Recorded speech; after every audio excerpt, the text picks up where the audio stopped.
Shalom, salam berkat dari kami untuk pendengar sekalian. Saat ini pendengar akan diberkati dengan program Hari Ini Harinya Tuhan bagian yang ke-8.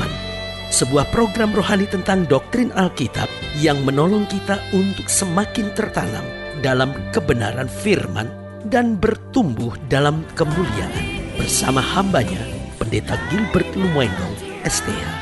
Banyak orang merasa doktrin Alkitab sebagai sesuatu yang membingungkan. Tetapi tahukah saudara bahwa doktrin Alkitab intinya adalah memahami Alkitab dengan benar, dengan pemahaman yang sistematis, sehingga kita terus dapat tertanam di dalam kebenaran firman, sehingga kita terus bertumbuh di dalam kemuliaan Allah. Buka hati saudara sekalian untuk menerima berkat-berkat firman-Nya hari ini. Salah satu hal yang paling menakutkan bagi banyak orang dalam kehidupan ini adalah ketika menghadapi jalan buntu. Artinya apapun yang dia kerjakan rasanya sudah percuma, rasanya dia mau kerjakan apapun sudah nggak ada jalan lagi, sehingga banyak orang di sini lari ke seks bebas, lari ke obat terlarang, lari ke dukun, bahkan yang lebih ekstrim lagi ada yang bahkan berpikir untuk bunuh diri. Kenapa? Karena merasa jalan buntu. Nah, padahal kalau kita perhatikan jalan buntu dapat terjadi karena beberapa hal. Yang pertama karena memang keadaannya parah. Tetapi untuk itu kita tetap tidak perlu putus asa. Kenapa? Karena kita masih punya Tuhan kok. Dan Alkitab berkata pencobaan yang kamu alami tidak akan pernah melebihi kemampuanmu. Artinya apa? Kalau kita mau sabar aja, kalau kita mau berserah aja, kalau kita mau tunggu sebentar, jangan terlalu panik di waktu itu. Tetapi biarkan waktu berjalan. Saudaraku yang kasih dalam Tuhan, Allah pasti akan menolong dan membela orang yang berharap kepadanya. Berarti yang pertama, dapat saja jalan buntu terjadi karena keadaannya memang parah. Tapi kalau kita mau tunggu, kita mau sabar, kita mau berserah, pasti pada akhirnya ada jalan keluar yang Tuhan berikan. Lalu yang kedua, jalan buntu dapat terjadi karena kita memang punya pikiran yang sempit. Jadi artinya gini, setiap kali kita ada masalah selalu kita pikir, wah habis deh nih, wah hancur nih, wah udah gak ada jalan lagi, wah habis-habisan nih semuanya, wah udah deh rusak deh semuanya. Jadi memang pikiran kita sempit. Padahal Alkitab bilang apa yang benar, apa yang mulia, apa yang sedap didengar, itu yang harus kita pikirkan.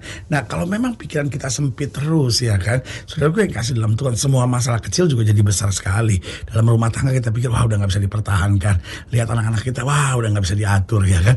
Lihat kondisi ekonomi, udah hancur-hancuran gitu, ya kan. Tapi sebagai hamba Allah saya mau bilang, jangan punya pikiran yang sempit. Belajar berpikir yang luas, karena kita tahu kok bahwa Tuhan yang kita sembah adalah Allah yang melatih dan mendidik kita, sehingga di tengah masalah kita akan semakin hari semakin dewasa. Haleluya.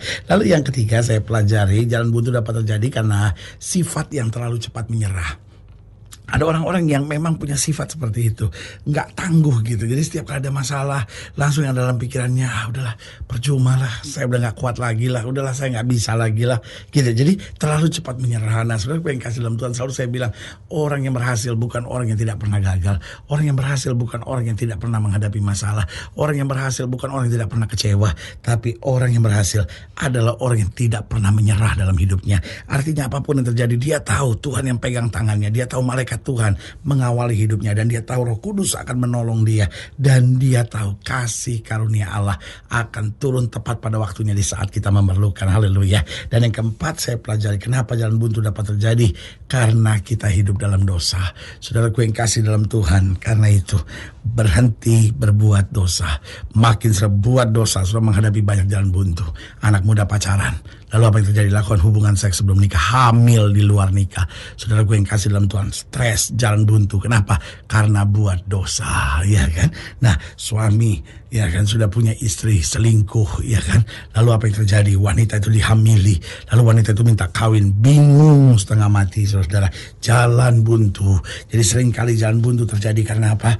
Karena dosa. Karena itu sebagai hamba Allah saya mau bilang, selama jalan kita benar, selama jalan kita lurus, selama jalan kita berkenan kepada Tuhan, pasti selalu ada jalan keluar. Tapi sebaliknya, kalau kita menghadapi jalan buntu karena dosa, ingat, bukan berarti kita harus binasa. Bertobat, berbalik kepada Tuhan, minta pengampunan dari Tuhan. Pasti Allah yang penuh dengan kasih karunia rahmat akan selalu memberi jalan keluar bagi orang yang percaya kepadanya. Haleluya. Selamat datang dalam program kita. Hari ini harinya Tuhan, sebuah program rohani yang kembali mengingatkan kepada kita betapa pentingnya kita menjadikan firman Tuhan sebagai dasar keseharian hidup kita. Karena selama kita jadikan firman Tuhan sebagai dasar keseharian hidup kita, langkah-langkah ke depan kita penuh dengan kepastian, kemenangan, berkat, mujizat, dan perkara-perkara yang besar. Haleluya. Dan dalam program ini kita sedang membahas tentang kepastian jalan keluar, karena Yesus memanggil kita yang percaya sambil berkata, "Mari hai kamu yang letih lesu dan berbeban berat, aku akan memberi kelegaan kepadamu." Berarti kalau kita mau datang kepada Yesus, datang berseru kepada Tuhan, selalu ada kepastian jalan keluar bagi setiap mereka yang percaya. Haleluya.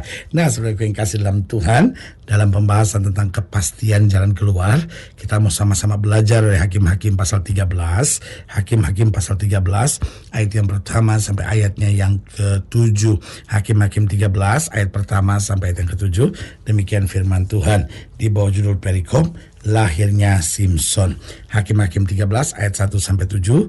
Demikianlah firman Tuhan. Orang Israel melakukan pula apa yang jahat di mata Tuhan. Sebab itu Tuhan menyerahkan mereka ke dalam tangan orang Filistin 40 tahun lamanya. Dan 40 tahun saudara bangsa Israel dijajah oleh Filistin. Ini ayat yang kedua. Pada waktu itu ada seorang dari Zora, dari keturunan orang Dan, namanya Manoah, istrinya mandul dan tidak beranak. Ayat 3. Dan malaikat Tuhan menampakkan diri kepada perempuan itu dan berfirman kepadanya demikian, "Memang engkau mandul tidak beranak, tapi engkau akan mengandung dan melahirkan seorang anak laki-laki." Wah, kalimat ini luar biasa. Malaikat Tuhan jelas bilang, "Memang kamu mandul, tidak beranak." Saudaraku yang kasih dalam Tuhan, sampai hari ini, kalau orang sudah dinyatakan mandul, nggak mungkin bisa punya anak, saudara-saudara. Susah sekali, saudara-saudara. Ada banyak orang belum punya anak bukan karena mandul. Tapi kalau sudah divonis mandul, itu memang sulit sekali untuk mendapat anak. Tapi ayat ini berkata, "Memang kau mandul, tetapi kau akan mengandung dan melahirkan seorang anak laki-laki."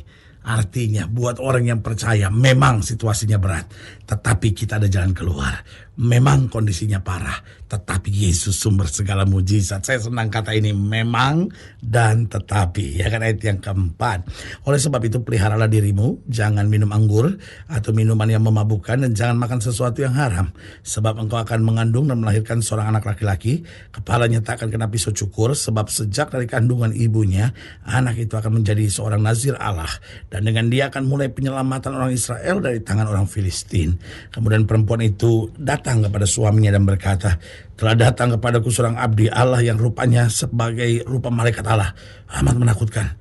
Tidak kutanyakan dari mana datangnya dan tidak juga diberitahukan namanya kepadaku. Tapi ia berkata kepadaku, engkau akan mengandung dan melahirkan seorang anak laki-laki. Oleh sebab itu janganlah minum anggur atau minuman yang memabukkan, dan janganlah makan sesuatu yang haram. Sebab sejak dari kandungan ibunya sampai pada hari matinya, anak itu akan menjadi seorang nazir Allah." Saudaraku yang kekasih dalam Tuhan, Tuhan kita itu dahsyat. Ada kata memang, tetapi juga ada kata tetapi. Memang banyak rumah tangga hari-hari ini goyang. Memang banyak anak-anak muda hari-hari ini rusak. Memang situasi ekonomi hari-hari ini sulit. Tetapi buat orang benar selalu ada kepastian jalan keluar. Haleluya. Nah, saudaraku yang kasih dalam Tuhan, Tuhan kita pasti dalam memberi jalan keluar. Lalu pertanyaannya, bagaimana kita bisa tahu pasti? Mungkin sebagian sudah berkata, "Pendeta, ya dalam dunia ini gak ada yang pasti, pendeta loh." Tapi sebagai hamba Allah, saya berani katakan bahwa Tuhan kita pasti dalam memberi jalan keluar. Kenapa? Karena Dia adalah Allah yang tidak pernah gagal. Iya kan? Dia Allah yang tidak pernah gagal. Makanya Daud berkata, "Dulu aku muda, sekarang aku menjadi tua, tidak pernah aku lihat anak cucu orang benar meminta-minta roti." Allah tidak pernah gagal. Ketika Tuhan berkata kepada Musa dan berkata, "Aku mau engkau membawa keluar bangsa Israel," apa yang terjadi? Saudaraku yang kasih dalam Tuhan, Firaun coba menghambatnya, Firaun coba melarangnya, Firaun coba mengeraskan hati, tetapi Allah tidak pernah gagal. 1 tulah Firaun mengeraskan hati, 2 tulah, 3 tulah, 4 tulah, 5, terus sampai tulah yang ke-10, sampai Allah buktikan apapun yang Tuhan rencanakan pasti terjadi. Apapun yang Tuhan tidak kehendaki tidak mungkin bisa terjadi. Dia Allah yang tidak pernah gagal. Dan yang kedua, kita pasti akan melihat jalan keluar. Karena Tuhan kita pasti dalam memberi jalan keluar. Mengapa? Karena Dia adalah Allah yang mengasihi kita. Dia sangat mengasihi kita. Paulus sampai bilang begini, darahnya saja dia tumpahkan, tubuhnya saja dia biarkan terpecah, masakan tangannya tidak akan terulur untuk menolong kita. Berarti saudaraku yang kekasih dalam Tuhan, dia pasti memberi jalan keluar. Kenapa? Dia Allah yang sangat mengasihi kita. Masakan orang mengasihi dan membiarkan kita jatuh tergeletak? Makanya Alkitab bilang apa? Allah kita tidak akan pernah mempermalukan anak-anaknya. Ya kan? Yang ketiga saya pelajari, kenapa dia pasti memberi jalan keluar? Karena dia Allah yang senantiasa tahu waktu yang tepat. Saudaraku yang kasih dalam Tuhan, yang kita anggap nggak ada jalan, yang kita anggap jalan buntu, yang kita anggap susah, seringkali kan persoalan sederhana, kita cuman nggak sabar, saudara-saudara, kita cuman nggak siap nunggu waktu yang tepat dari Tuhan. Buat kita waktu yang tepat itu sekarang, ya kan? Sekarang juga Tuhan tolong saya. Tapi sebagai hamba Allah saya mau ingatkan, dia pasti memberi jalan keluar, karena dia Allah yang tahu waktu yang tepat buat anak-anaknya. Kalau saja kita mau berserah, mau tunggu, mau sabar, pasti tepat pada waktunya kita melihat jalan keluar yang Tuhan berikan.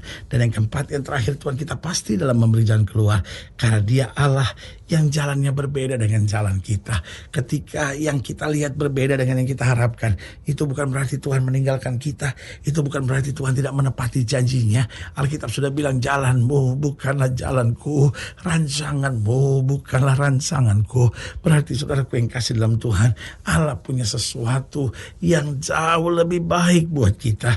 Karena itu kalau engkau sedang menghadapi masa-masa yang sukar hari-hari ini, jangan pernah bilang ini jalan buntu, tetapi imani ini jalan Tuhan yang saya belum mengerti, tapi pada akhirnya saya tahu ini yang terbaik yang Tuhan sedang siapkan buat saya. Haleluya. Saudaraku yang kekasih dalam Tuhan, jika saudara yang dilayani lebih jauh, hubungi kami melalui telepon, hubungi kami melalui surat, kunjungi website kami.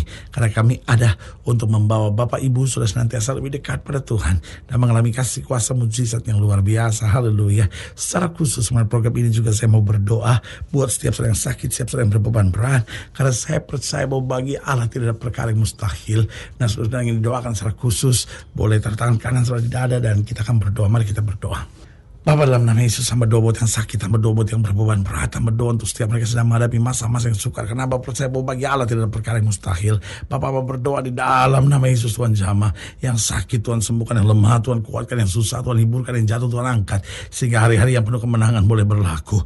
Bapa, hamba juga doa buat mereka yang taruh tangan kanannya di dada, yang mungkin hari ini sedang menghadapi jalan buntu. Hamba berdoa di dalam nama Yesus, yakinkan kami bahwa Allah kami tidak pernah gagal, Allah kami sangat mengasihi kami, Allah kami tahu waktu yang tepat, dan Allah kami jalannya berbeda tetapi selalu lebih baik. Di dalam nama Yesus kami berdoa. Haleluya. Amin. Saudaraku yang kekasih dalam Tuhan, kita sudah berdoa. Ingat, Allah tidak pernah lalai menepati janjinya. Inilah saatnya buat kita untuk bangkit, bersemangat, bersukacita dalam menghadapi segala perkara. Karena kita tahu Yesus hidup, Yesus berkuasa, dan selalu menyediakan yang terbaik buat anak-anaknya. Doa saya menyertai saudara. Sampai berjumpa pada program berikut, dan jangan lupa jadikan hari ini harinya Tuhan. Haleluya.